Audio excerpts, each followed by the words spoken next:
Well done and well done. Siraj fired lower down the order. Bumrah took 3 wickets in the middle, 2 Kuldeeps, 1 Vasant Sundar. So how will the West Indies survive? If they survive here, Washington and Kuldeep will trap them. If they survive there, Jadeja hasn't bowled that much yet, and the Indian bowlers have wreaked havoc. As for Jasprit Bumrah, he bowled 3 maiden overs in 14 overs, gave away 42 runs, and took 3 wickets. Tell me one thing, those who say that brother, Bumrah should be removed from T20 matches. Change the format, play him in Dubai or play him in India, but Team India's form remains outstanding.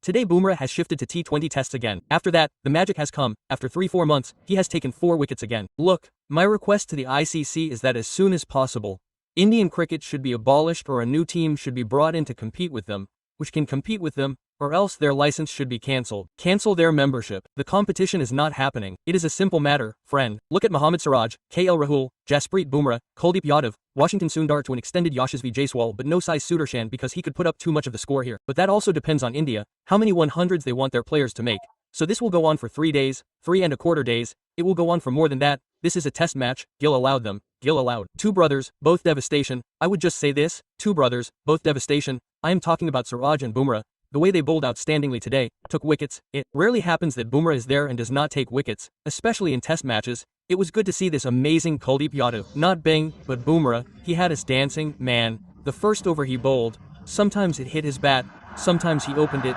He ended up with pace, 140, 142. See what India did through the fast bowlers. Bumrah has amazing Bing. Similarly, Siraj has pace.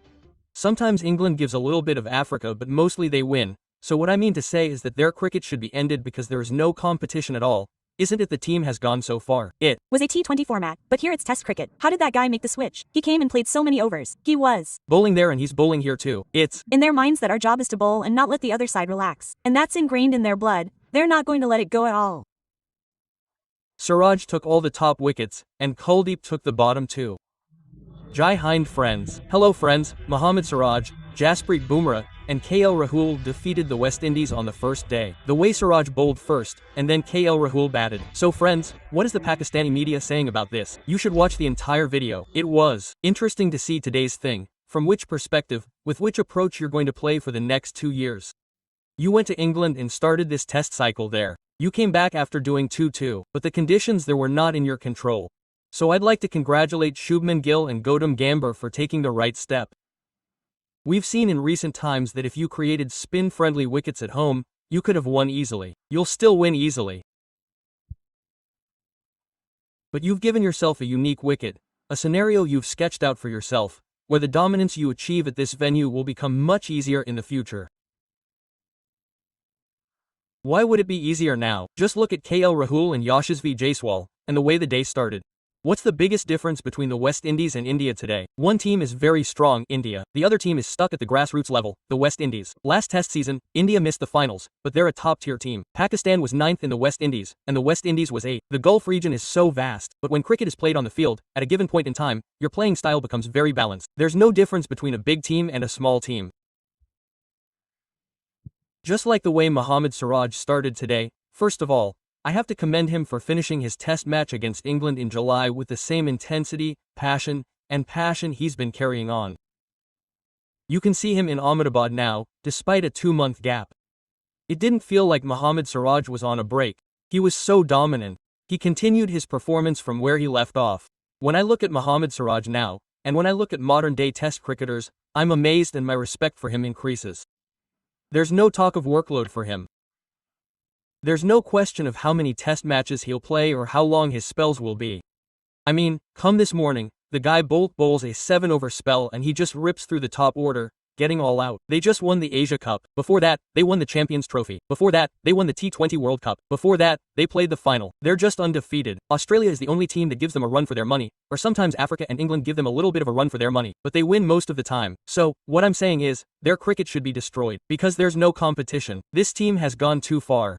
Either you should combine England, Australia, and New Zealand to form a team that can compete with them. Well, I'll get back to that later. The India versus West Indies match will be discussed later. But first, I want to talk about what's happening.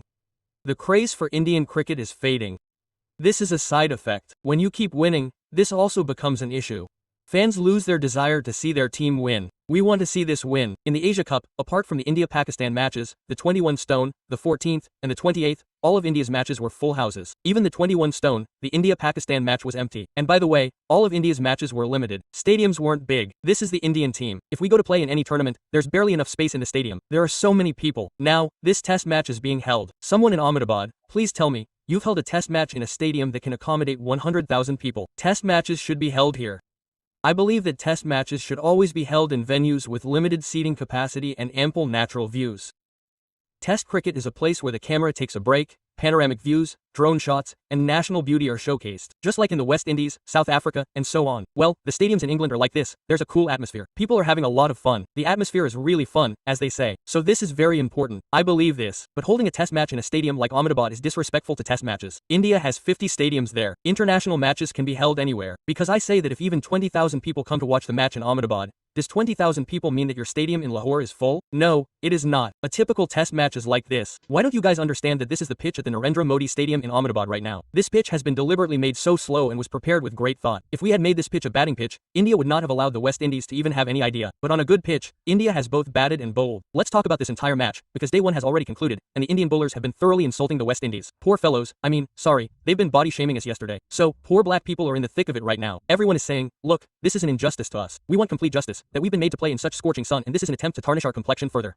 Quote, therefore, we'll boycott India. Well, first, let's take a look at the boycott, the scorecard. We'll discuss the rest later. It was a good thing that India bowled first here, which was quite shocking for me, because I wanted to see India bat first. What I wanted was to see them bat, and it's a great fortune for me. If India had batted first, but no problem, 13 is fine. Batting came on the same day. Who knows how much more is needed? First of all, the West Indies batting and the West Indies batsmen have given us a hard time. Simply put, they've given us a hard time. What else can I say? The Indian bowlers have wreaked havoc on Jasprit Bumrah. In 14 overs, he bowled 3 maidens, conceded 42 runs, and took 3 wickets. Tell me something about those who say, Bumrah should be rested from T20 matches. Here, he's bowling 14 overs in a day. How many? He's bowling 14 overs in a day. And in T20, it takes 3 matches to bowl 12 overs. So, there's no need to rest him in T20 matches. If you have to rest him from tests. I think Prasidh Krishna would have done Bumrah's job here. And this is a short series, not a big one. So, India could definitely afford to rest Bumrah here, as he's the world's #1 bowler. There's no doubt about that, but he could have been rested here. But, brother, I think the Indians came here intent on crushing the West Indies. They took 3 wickets in 14 overs, while Mohammad Siraj, the legend, once again took 40 runs and 4 wickets in 14 overs. Rest isn't even part of his list. He had gotten his love for rest deleted from his life. He played 5 test matches in the matches against England. Even here, he said, I'll play, whether anyone else plays or not. It's considered a good team or a strong team, but to bowl them out for 162 and then to score 121 runs again in just 38 overs.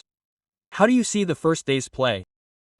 Good evening, first day. You're absolutely right. If this goes as a big test match, it depends on India, how many hundreds they want their players to score. So, it will last for 3 days. 3¼ days. This test match isn't more than that. Gill allowed them this too. Gill allowed them to reach 100. Otherwise, I don't think they would have even reached 100 if Kuldeep had come in earlier. Like Bumrah, he pounded the tail. Siraj took all the top wickets, Kuldeep took the bottom 2, and Sundar took 1, so they wouldn't have been able to do it either. And Jaiswal, you're right, it took him 17, 18 balls to get that first run. And Rahul, who just played against Australia, is a cheetah too. Rahul looked very solid from the very first ball. So, the way Rahul was cornering him is visible. You know, once Rahul gets set, I've said many times, look more kindly to the eye than Virat and Rohit when he's on song. It's very difficult. Jaiswal was quick, the ball wasn't cut able, and Sudarshan was out trying to play a cross to Roston Chase.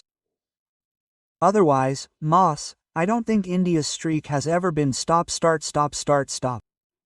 Then they made a mistake. India's tests like this. Look, West Indies have no value even in T20s, let alone tests. India should have given this small stadium to another state, where the 5'4" seater capacity of 30,400 people will be sitting here, sir. They won't see 5, 7, 8, or even 10,000 spectators sitting here. This is a huge ground, with a capacity of 12, 25,000. Do you think this is a match against Australia, New Zealand, or England? Obviously, the match is being played against a lower-ranked team. Friends, you saw that on the first day, the Indian team performed brilliantly and pushed the West Indies on the back foot. Talking about this match, friends, the West Indies won the toss and decided to bat first. In response, friends, Mohammad Siraj and Jasprit Bumrah bowled sharply, dismissing West Indies batsmen one after the other, and the West Indies team was reduced to just 168 runs in the first innings. Talking about this match, friends, while Mohammad Siraj took 4 wickets, Jasprit Umran also took 3 wickets. Talking about Kuldeep Yadav, friends, Kuldeep Yadav also took 2 wickets, and Boston Sundar took 1. Thus, friends, the Indian team performed brilliantly and restricted the West Indies' first innings to just 168 runs. In response, when the Indian team came to bat, friends, India got off to a good start, with Yashasvi Jaiswal and KL Rahul batting superbly. KL Rahul is currently unbeaten in this match, scoring 53 runs. Speaking of Shubman Gill and KL Rahul formed a strong partnership, putting India in a strong position despite the lack of a big partnership. India's victory in this match is confirmed. The manner in which the Indian team performed has shocked even the Pakistani media, with some saying that Indian cricket should be banned because there is no competition left for Indian cricket. What are your thoughts on this? The way Mohammad Siraj took 4 wickets. Siraj isn't considered a T20 player, but the way Jasprit Umran returned to Test cricket after the T20 Asia Cup was also impressive. India performed brilliantly across all platforms in this match, strengthening India's position. So, friends, please let us know how you felt in the comments. Please like the video and subscribe to the channel so you can continue to see more such videos on this channel. So friends, we will meet with the next video. Till then, Jai Hind Vande Mataram.